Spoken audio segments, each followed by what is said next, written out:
Because the love that the mother shows and gives and exhibits whenever the child is being born, it's continuous, it's ongoing. So in the Western world where we live in today, what is the significance of today? Mother's Day. Huh? Mother's Day. Mother's Day. Mother's Day. So the entire 365 days that they have, they've identified that the mother should be accorded respect and love and value in one day. Mother's Day. If the mother should be accorded love and respect in one day, what happens the rest of the days of the years? In Islam, it is not from our tradition for us to identify one day for the mother or one day for the father. That's coming too. Father's Day, that's coming too. But you're surprised that on Father's Day, the father still has to spend on the mother. He never gets to win, right? Alhamdulillah. So in our tradition, when we have this type of conversation, we try to have our children understand and the community, remind the community that Allah subhanahu wa ta'ala has not identified just one day to appreciate the effort of the mother, or the effort of the father, or the effort of anyone. Because in our deen, we constantly show gratitude. We constantly do what? Show gratitude. It is said that man la yashkuru nas la yashkuru Allah. If someone does good for you and you don't show gratitude, then automatically you're not going to be able to show gratitude to Allah subhanahu wa ta'ala. So that gratitude is not just, oh, thank you, just once. It's perpetual, it's continuous, it's ongoing. Because the love that the mother shows and gives and exhibits whenever the child is being born, it's continuous, it's ongoing. Alright? In Islam, Allah subhanahu wa ta'ala tells us in the Quran that we should not associate partners with him. وَبِالْوَالِدَيْنِ إِحْسَانًا. And our two parents, our both parents, we should do what? Be dutiful unto them in our best form. Be dutiful unto them in our best form. What we've seen today in our societies is that the people are even more dutiful to their friends and co-workers than their own close relative, than their own parent and siblings. The people spend more time and give more weight to the conversation of other people than their own parents, than their own siblings. It's a challenging conversation. And there are many facets of this conversation that we can talk about. I want to point out just maybe one or two. When we talk about the mother in Islam, Allah subhanahu wa ta'ala has given the mother a unique responsibility. But before she assumes the position and the responsibility of a mother, right before that, and again, if we follow the sunnah, right? Right before that, she will be a wife. Right before becoming a mother, she's a wife. You understand? I'm going back. We said that this person is a mother, right? She's a mother. Right before she became a mother, she was a wife. Think about it. I'm going backwards now. Right before she became a mother, she was a what? She was a wife. Because in Islam, you have to be what? Married to have. So for her to be conferred that title of a mother, she has to be what prior to that? Right before that? Married. She has to be a wife. Alright? And right before she became a wife, go back again, she has to be what? A daughter. She has to be what? A daughter. daughters have a unique place in the hearts of their fathers. Daughters carry a unique burden upon the emotion of the father. The way the father would usually speak with and discipline the boy child is not the same way they're going to speak with and correct the girl child. The girls, our daughters, have a unique place in our hearts. The way we guard and ensure their safety and security is out of this world. That's why whenever a girl gets married, many of the fathers would cry. Not because they don't want her to go. There's a fear in the heart of the father that he's not able to tell anybody.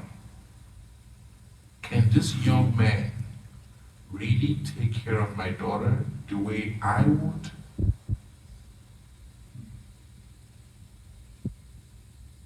Can this young man really support and protect her the way I would? And then some of the men, they take on this responsibility from the father. They marry the daughter now becomes a wife, and they start to enslave her. We've not even gotten to mother yet.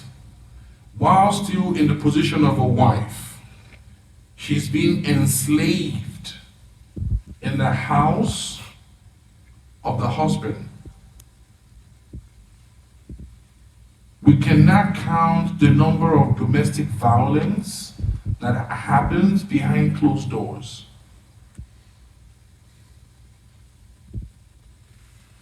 If the father gets to know about those domestic violence, how do you expect him to behave? How do you expect him to react? We're not saying that women are perfect. But the Prophet ﷺ told us that al-mar'atu kal-dil' in akamtaha kasartaha. A woman, a girl that just got married, or a woman, a young girl, she's like one of the rib cage bone. It has its bend and its curve, right? It's not a straight bone. It has its bend and its curve. In akamtaha kasartaha. If you try to want to straighten that bone, what's going to happen? You will break it. What that means is that the girl child comes with her own uniqueness. She comes with her own what? Uniqueness. If you try to change that uniqueness, guess what? You're going to break her. You're going to break her. So you're supposed to do what? Enjoy her with that uniqueness. I'm specifically using the word uniqueness. Some people may think it's a strength. Some may think it's a weakness. I'm saying no, it's a uniqueness for that lady. That is what makes her unique. You may like it, you may not like it, but it makes her unique. That's why she's not somebody else. And there's a lot of conversation here about how do we manage our relationships with our wives, because they are an amana upon us, and they help us to complete how many of our faith? Half, if done properly. And then we'll come to the conversation of, you've taken her, Allah have now blessed you through her with a child or with children. Now she's now conferred another title, another responsibility, which is that of a mother. So in those roles, she still has to carry on more responsibilities. As a mother, she wears the hat of managing the home. That title is called Rabiatul Bayt.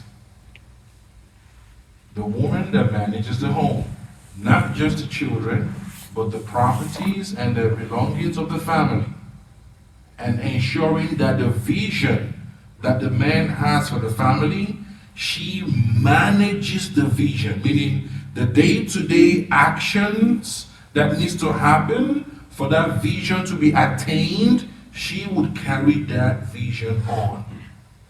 The man has a foresight, and she carries the mission of that vision. There's a workload upon the girl child.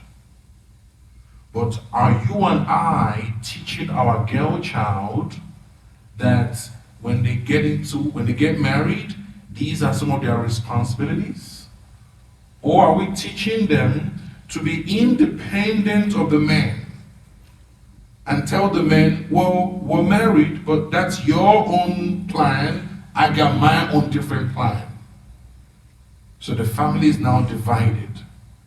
The husband is trying to go in this direction to lead the family, and the daughter is saying, no, my parent taught me to be an independent sister. And now she's going in a different direction. What does that mean? You understand? I'm not going to go into details. There are many issues for us to be talking about. When the woman has a child, she becomes a mother.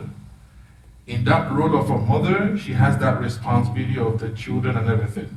But she still wears the hat of the wife. So she still has responsibilities towards the husband, if she's still married. And she still has the title of a daughter. She started with that.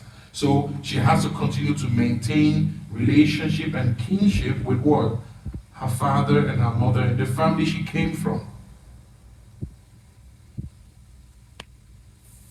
But there has to be a balance. There has to be a balance. The Prophet ﷺ told us that when a woman wears the hat of a mother, that the children should accord her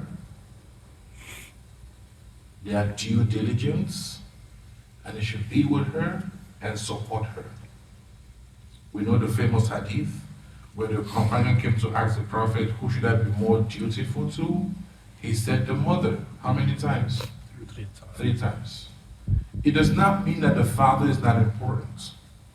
It means that the mother would need more support, more help, more closeness in carrying out her own responsibility.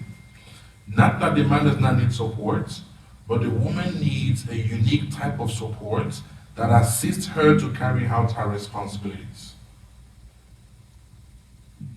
If the man has to fend for the family, he can for the most part go to work.